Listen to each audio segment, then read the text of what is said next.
There's some things you don't delegate. Well, as a leader, everybody has their own problems. Even there's some things you don't delegate. Even the APC has its own problems. Of course, that's why I said that even APC the APC also has their its own challenges. issues. Okay, but at least where the challenges. PDP has also done better is at least they've chosen a vice president. The APC puts a placeholder. But again, if you look at it with wisdom, the placeholder has not caused a lot of bad blood. Now he's giving them time to negotiate. While people are saying, oh, Muslim ticket, we can't take Muslim ticket. Others are saying, oh, if you find a Christian is not going to be as strong as a Muslim northerner who will be able to garner votes for Tinubu, because Atiku is a northerner, Tinubu is a southerner. I don't think there is no way you can compare the votes that will come from Adamawa for Tinubu to an Atiku. They will vote more for Atiku in Adamawa. Maybe in Kano they will not vote for Atiku now because of Kwakwanso. But Tinubu and Atiku also struggle votes in Kano. They will be coming behind Kwakwanso to struggle votes.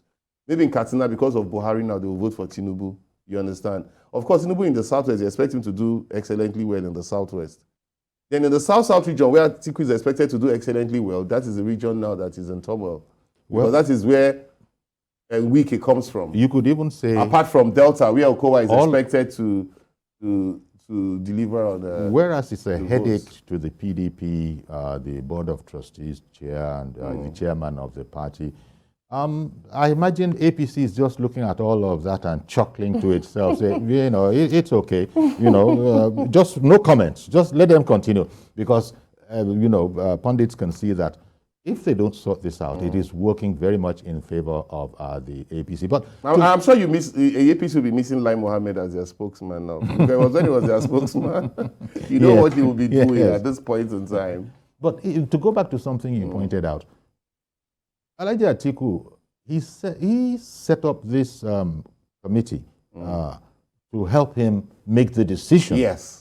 17-man committee, I understand. Not even the 17, the caliber of people, the former governors. What I'm saying is that 14 of those people made recommendation in one direction, only 3 deferred, whatever that direction is. But the 14 that did make up their mind were saying that, Wike is the man. That is what Autumn has told us today. That is what Autumn was a member of the committee. And Autumn was a member of the committee. Nobody has. So why that happened, there must be some political, strategic reasons that are known to Atiku Abubakar. Because at the end of the day, you got to work with someone you're compatible with. And you're that's why I said the buck stops at his table. That was where he has made 2 fatal mistakes. One, you don't set up a committee when you are not sure you can't teleguide the committee. He had a choice of teleguiding the committee by making them choose who he wanted. No, but why set up a committee at all? Because when he was being democratic. When the buck stops at your table. Because he was being democratic. The committee he has set up now is tearing the party apart. But you surely you can see that. It's tearing the party apart because it must have seemed to Atiku that this was the democratic thing to do in the interest of the party. The fear now, Uncle Yori, is if he's not yet commander-in-chief and just the committee that he set up to advise him on who he picks or who he chooses as his vice president, gestations it. What happens when he becomes a commander-in-chief? That means the majority will never carry the day, which is what democracy is. That is why he should never have set up that committee in the first place. I think nobody needs to fault anybody but Atiku. He takes the blame. The buck stops at his table. He knows who he can work with that will be compatible with him. He knows who he can work with, who can carry his vision. And so he should have left it at that. The BOT chair has been appealing to members of the PDP to please be a lot more reticent in their utterances, because the talk has got to the level of, quite frankly, let's see how Atiku is going to proceed. Now, if this is the way it's going to go.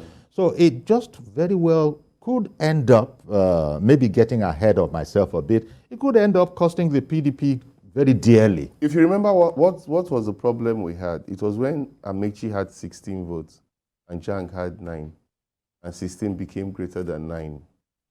That was the beginning of when the PDP. Then, Goodluck Jonathan. Okay, 16 is bigger than 9. Of course, but Jang was rather recognized than Amechi. Okay. And that was the beginning of when PDP had the problems until the elections where APC now took over. I've heard. So it's not, you try to play these things. this 14 and 3 now that has become a common knowledge, an open secret. If the PDP doesn't handle it very well, in my own analysis, it could come back to haunt them. Because they would play like, oh no, it's a family affair. But the lot of bad blood that has gone in, especially because they didn't stand by the southern region. Look at the Southern People's Assembly, the PANDEF, look at the Afenifere, look at Ohaneze, look at even the Middle Belt decided to reject the choice of Okowa because of the issue of the fact that the Southern, president of Southern extraction was not, they didn't stand by it. And even Tinubu, that the likes of people like our leader, Papa Clark, was kicking against at a particular point in time, he's not even talking about it anymore because a Southerner has emerged in the APC. Well, so that was it. So politics is a game of tactics. It's a game. You must have the strategy. The strategy of getting Atiku now to win the northern votes might not work now with Kwakwansu leaving the party, because for the first time, Kwakwansu is going to stand for an election as a candidate. What do you think? And you also have an Obi who has also left the PDP. What do you